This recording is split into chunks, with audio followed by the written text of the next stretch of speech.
Qatar was supposed to be untouchable in this equation. It hosts the single largest American military installation in the entire region. It has been running back-channel diplomatic operations on Washington's behalf since the first strike of this conflict landed.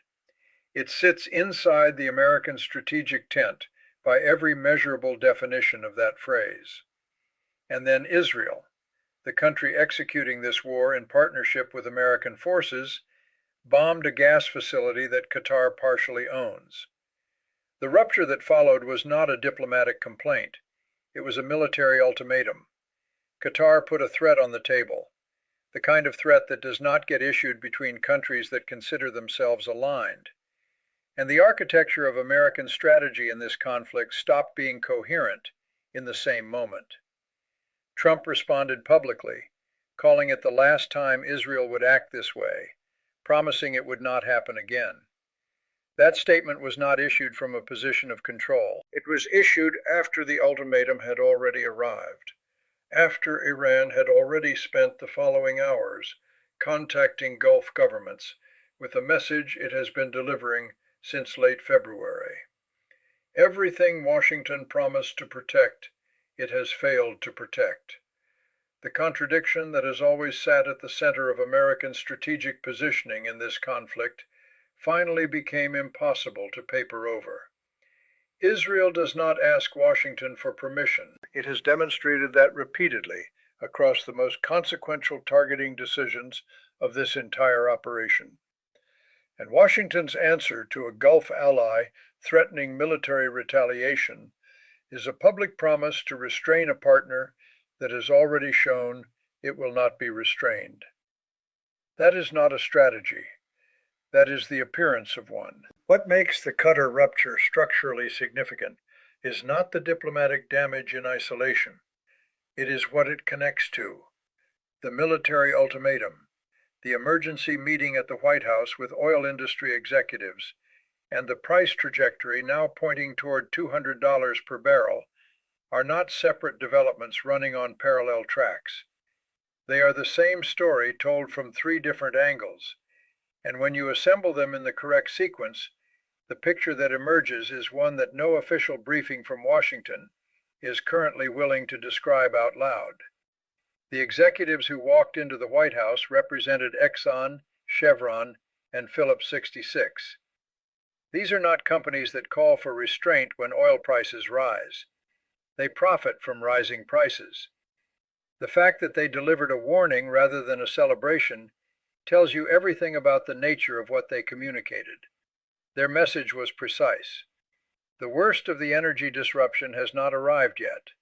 The Strait of Hormuz closure, affecting roughly 1/5 of all oil traded globally, will continue driving chaos through supply chains.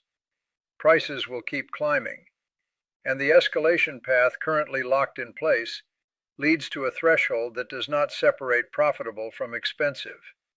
It separates manageable from structurally destructive. That distinction was the entire point of the meeting, and the administration that received it has not yet demonstrated a response equal to what was delivered. The Kharg Island situation exposes the internal logic of this conflict more precisely than any battlefield development has managed to do. Kharg Island is Iran's primary crude export terminal, the facility through which the overwhelming majority of Iranian oil reaches the global market. Trump announced that American forces had struck it. What the announcement did not fully communicate was the targeting boundary that defined the strike. Military infrastructure on the island was hit. The oil export terminal was left completely intact. That was not an error in targeting. It was a deliberate operational choice, driven by a calculation that has shaped American decision-making throughout this entire conflict. Destroying Iran's export capacity at Kharg, simultaneously with the Hormuz closure, the South Pars facility damage, the Ras Laffan fire, and the ongoing Saudi refinery drone campaign, would remove so much supply from global markets at once that the price consequences would cross the threshold the oil executives identified in the White House. The Goldman Sachs recession scenario, currently modeled as a tail risk, would become a baseline projection. Iran's strategic planners understood this constraint before the first American strike landed, and have been operating inside it methodically ever since. Every time Washington hesitates to strike Iranian energy infrastructure because the economic blowback would be unacceptable, Iran's oil leverage grows stronger. Every time American forces hit military targets while leaving energy nodes intact, Iran's capacity to sustain this conflict is preserved, and the message transmitted to global markets is that the United States cannot fully prosecute the economic dimension of this war without detonating the global economy it depends on. The trap was built into the architecture of the conflict from the beginning. Iran did not stumble into this position, it engineered it. The escalation mechanics now operating in this conflict are not new. They follow a pattern that military theorists and conflict historians have documented across enough cases that their shape should be immediately recognizable to anyone in the administration's planning structure. A limited military action is launched to change a bad strategic situation. The action is calculated to alter the adversary's decision-making and produce a specific outcome. The outcome does not arrive. The analysis that follows concludes that the action was insufficient rather than that the premise was flawed. A larger action is authorized to produce the result the smaller one failed to deliver. The adversary adapts, hardens, and presents a new problem that demands another escalation step. Each successive application of force requires more commitment than the previous one to generate the same psychological and operational pressure. The exit from the original objective becomes harder to locate with each iteration. The force numbers in the Gulf theater have now reached 50,000, with an additional 2,500 personnel being redeployed from the Indo-Pacific to join them. That redeployment is not happening because the strategic situation has improved. It is happening because the escalation logic demands more input to compensate for what the previous input failed to produce. Vietnam reached its peak American commitment through exactly this sequence. Iraq sustained its two-decade presence through exactly this sequence. The mechanism is not hidden. It is operating in plain sight, and the administration's public positioning contains no acknowledgement that the exit from this sequence requires something other than the next escalation step. The energy independence narrative that Western governments have been selling their populations for decades does not survive contact with what this conflict is doing to global oil prices. The argument has always rested on a fundamental misrepresentation of how commodity markets actually function. A country can achieve complete self-sufficiency in domestic oil production and still pay the global market price for every barrel it consumes, because the companies extracting that oil operate inside a global pricing system, and selling below the global benchmark is economically irrational for any producer operating in a competitive market. Canada produces significant volumes of crude. Mexico produces significant volumes of crude. Neither country sets its domestic fuel prices based on its own production costs. Both countries price against global benchmarks that are currently being driven toward $200 per barrel by events in a geography neither has any direct military involvement in. A Canadian household's heating costs do not reflect Canadian energy abundance. They reflect the global price signal being generated by the Hormuz closure, the South Pars damage, the Ras Laffan fire, and the accumulated disruption across the most densely concentrated energy production region on the planet.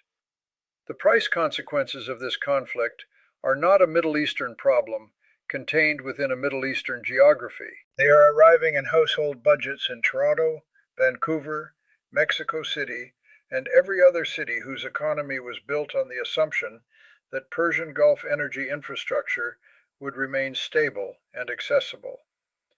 That assumption is no longer operative, and the political class in every country that sold energy independence as a meaningful concept has no framework for explaining what is actually happening to their populations. The behavioral threshold that the oil executives flagged in the White House meeting is the point at which the economic calculation for consumers stops being about absorbing a temporary cost increase and starts being about eliminating the cost entirely.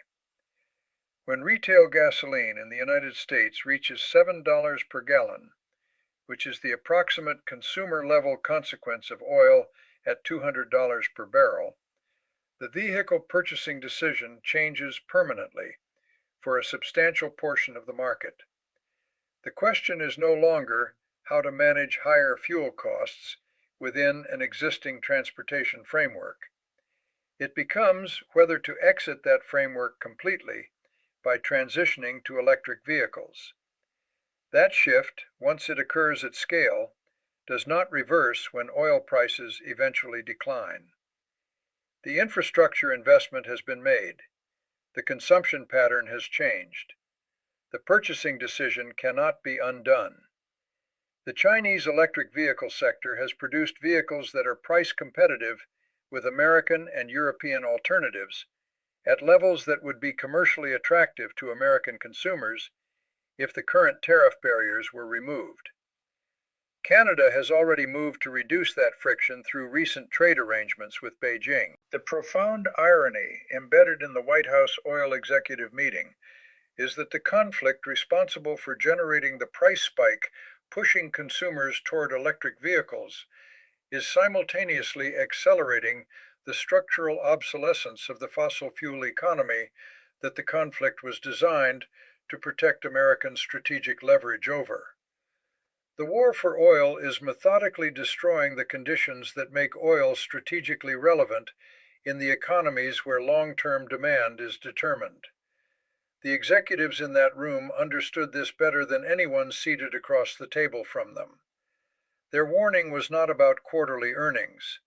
It was about the permanent erosion of the economic foundation their entire industry rests on. The complete picture that assembles from these converging developments cannot be contained within the official narrative of American strategic progress in this conflict. Qatar, operationally aligned with Washington, hosting American forces, conducting American diplomacy, has issued a military ultimatum against the country Washington is fighting alongside. Iran is delivering the same message to Qatar that it has delivered to every Gulf government since the operation began. The protection Washington extended did not cover Ras Laffan. It did not cover the Saudi refinery. It will not cover whatever target comes next.